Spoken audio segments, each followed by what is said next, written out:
Hello everyone, welcome back to my channel. I hope आप सभी अच्छे होंगे। और हाँ, मैं अभी भी सुबह जल्दी ही उठ रही हूँ। आप लोग मेरे से पूछ रहे थे मैं कैसे उठ रही हूँ। तो मेरी तो हॉबी है सुबह जल्दी उठना, और मुझे बहुत अच्छा लगता है सुबह जल्दी उठने में।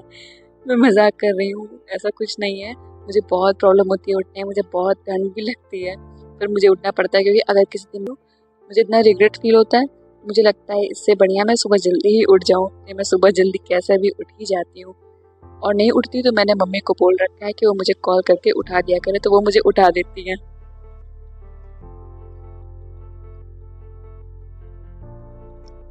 और अभी मैं सेल चैप्टर पढ़ रही हूँ नोट्स से, और मैंने इसके नोट्स इसी साल बनाए हैं, पहले नहीं बनाए थे। और ये चैप्टर मैंने बहुत कम बारी पढ़ रखा है, तो मैं इसे अभी कंप्लीट कर रही हूँ। कुछ लोग मेरे नोट्स मांग रहे थे, पर मैं अपने नोट्स नहीं दे सकती हूँ क्योंकि मेरी हैंडराइटिंग इतनी ज़्यादा बुरी है कि आप लोग बाद में मुझे ही बोलोगे कि सिलेक्शन इसी की वजह से नहीं हुआ मेरा, क्योंकि मेरी हैंडराइटिंग मैं ही समझ सकती हूँ। और आप अपनी खुद के नोट्स खुद ही बना लो प्लीज़।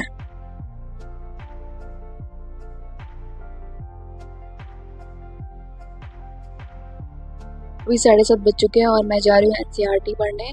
सेल चैप्टर में पढ़ने वाली हूँ, और ये मेरी एनसीईआरटी है। इसकी हालत बहुत ज़्यादा ख़राब हो गई है, फट गई है। बहुत टाइम से इसे ही यूज़ कर रही हूँ, और मैंने सोचा है कि मैं ये वाला यूनिट कंप्लीट करूँगी। और बायोमोलिक्यूल में मुझे बहुत ज़्यादा टाइम लगने वाला है, पर मैं अभी सेल करने जा रही हूँ। अभी फेस्टिवल का टाइम चल रहा है, और मेरे घर में नॉर्मली 16-17 लोग रहते हैं, और जब फेस्टिवल आता है तो वो 20 से 22 लोग हो जाते हैं। मेरे घर को जिला घोषित कर देना चाहिए, बहुत लोग ऐसा कहते हैं। पर और फेस्टिवल के टाइम पे पढ़ाई करना भी बहुत मुश्किल हो जाता है। मैं तो हमेशा कट कट के रहती हूँ, किनारे ही रहती हूँ। मेरी मम्मी कहती थी पहले कि तुम थोड़ा इन्वॉल्व हुआ करो, सबसे बातें किया करो। पर जब मैं इन्वॉल्व होना मैंने स्टार्ट किया तो मम्मी खुद ही आकर बोली, बेटा तू रहने दे, तू पढ़ ले, नहीं तो फिर तेरा कुछ नहीं होगा। क्योंकि हमारे घर में इतने सारे लोग हैं कि हम इन्वॉल्व होने जाते हैं, वो इतना ज़्यादा इंजॉयमेंट वाला माहौल हो जाता है कि फिर वो पढ़ाई किनारे हो जाती है, और फिर इंजॉयमेंट ही चलता रहता है।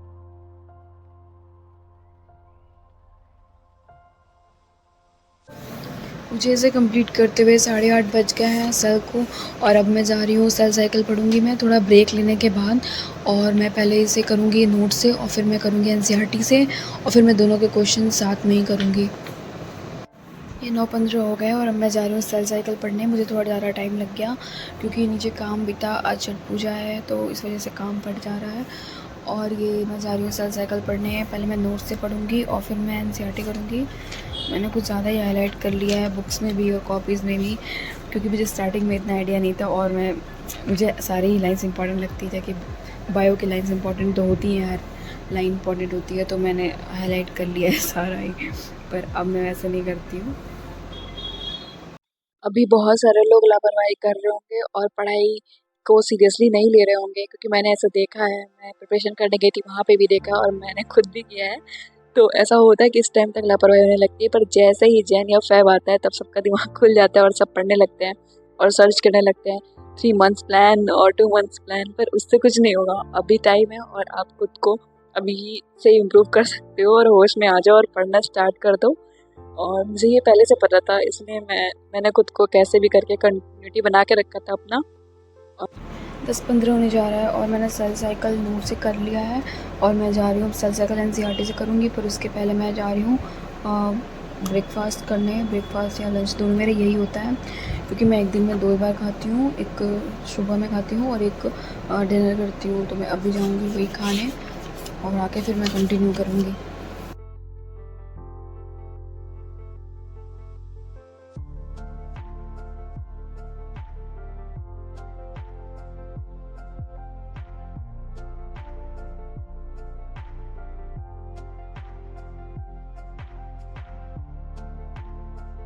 फिर मैंने अभी आकाश के मॉड्यूल से क्वेश्चन सॉल्व कर रही हूँ, और मैंने सेल के 150 क्वेश्चन किया था, और सेल साइकिल के मैंने 80 क्वेश्चंस किए होंगे, क्योंकि उतना ही था। सेक्शन ए और सेक्शन सी में मैंने सेक्शन बी और डी नहीं किया, क्योंकि उसमें आकाश के मॉड्यूल्स के क्वेश्चन दे रखे हैं, और मैं वो नहीं करने वाली, क्योंकि उससे ऐसा लगता है कि मॉड्यूल बहुत इंपॉर्टेंट है, पर नहीं है, क्योंकि नीट में नहीं आने वाला। जो आएगा मैं वही पढ़ूंगी। और मैं फिर ये किया मैंने टोटल 150 + 80। लोग पूछ रहे थे मैं इंटू 2 पे देखती हूँ या इंटू 1 पे, तो मैं इंटू 2 पे देखती हूँ, 1 पे नहीं देखती हूँ, क्योंकि मुझे बहुत ज़्यादा स्लो लगता है। मुझे आदत हो गई है इंटू टू पे, और शायद मुझे इंटू टू पे देखते देखते इंटू टू पे बोलने की भी आदत हो गई है।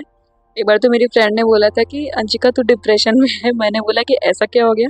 मैंने उससे पूछा तो वो बोली कि तू बहुत जल्दी जल्दी बोलती है, जो लोग डिप्रेस्ड होते हैं वो बहुत जल्दी जल्दी बोलते हैं। पर मुझे लेक्चर्स देखते देखते हैबिट हो गया है जल्दी बोलने की, और मुझे वीडियो बनाते हुए अपनी स्पीड को कंट्रोल करके बोलना पड़ता है कि मैं थोड़ा धीरे बोलूं कि आपको समझ में आए। एक 10 हो गया है और मेरा ये दोनों चैप्टर हो गया, सेल और सेल साइकिल। मैंने नोट्स और एनसीईआरटी क्वेश्चन सॉल्व कर लिया। प्रीवियस ईयर ही मैंने सॉल्व किया था और सेक्शन दूसरे सेक्शन नहीं किए मैंने।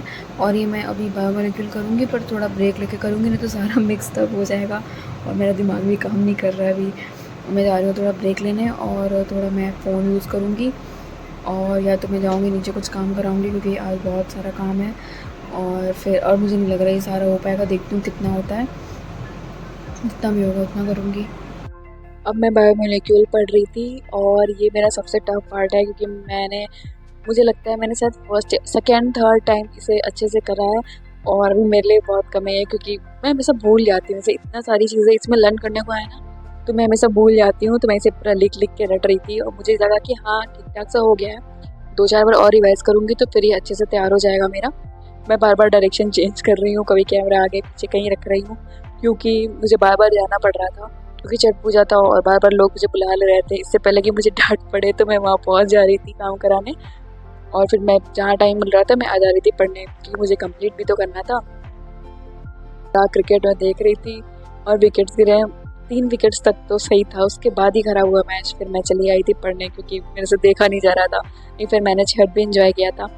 और ये रहा छठ पूजा हो रहा है हमारे यहाँ। मेरा छत पे ही छठ पूजा होता है क्योंकि कोरोना आया तब से छत पे छठ होने लगा था, और फिर हम वहाँ गए ही नहीं क्योंकि मेरी दादी जो है उन्हें चलने में प्रॉब्लम होगा, वहाँ तक वो जा नहीं सकती हैं, तो इस वजह से हमारे छत पे ही होता है ये सेलिब्रेट। फिर मैंने आके लेक्चर देखा था थर्मल प्रॉपर्टीज़ के, मैंने बहुत कम देखा, ज़्यादा नहीं देखा। इसके पहले मैंने बायोमोलिक्यूल भी थोड़ा सा मेरा रह गया था, वो मैं नेक्स्ट डे कंप्लीट करूँगी, और उसके क्वेश्चंस भी मेरे से नहीं हो पाए थे। लेकिन सेल और सेल साइकिल हो गया इतने बिजी डे पे, तो वो भी मेरे लिए सही है। और मैंने सिर्फ थर्मल प्रॉपर्टीज़ के सिर्फ 2 घंटे का ही लेक्चर्स देखे थे।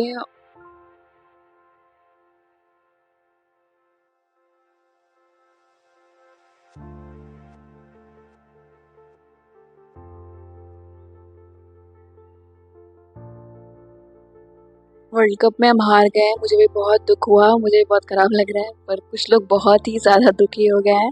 पर कोई बात नहीं, अगली बार जीत जाएगी इंडिया। और कुछ लोग ऐसे हैं जो अगर वो जीत जाते हैं तो उन्हें इतना ज़्यादा एप्रिशिएट करते हैं, पर अगर वो हार गए हैं तो उन्हें कुछ ज़्यादा ही बुरा बोल दे रहे हैं। पर ऐसा नहीं करना चाहिए क्योंकि उन्होंने भी मेहनत की है, उन्हें सबसे ज़्यादा दुख हो रही होगी क्योंकि उनका मेहनत ख़राब गया है। जैसे कभी हम प्रिपरेशन करते हैं और हमें रिजल्ट नहीं सही मिलता तो हमें बुरा लगता है, वैसे उन्हें भी बुरा लग रहा होगा। हमें उन्हें इमोशनली सपोर्ट करना चाहिए, ना कि उनका मजाक उड़ाना चाहिए या गलत बोलना चाहिए। कोई बात नहीं, अगले बार जीत जाएंगे।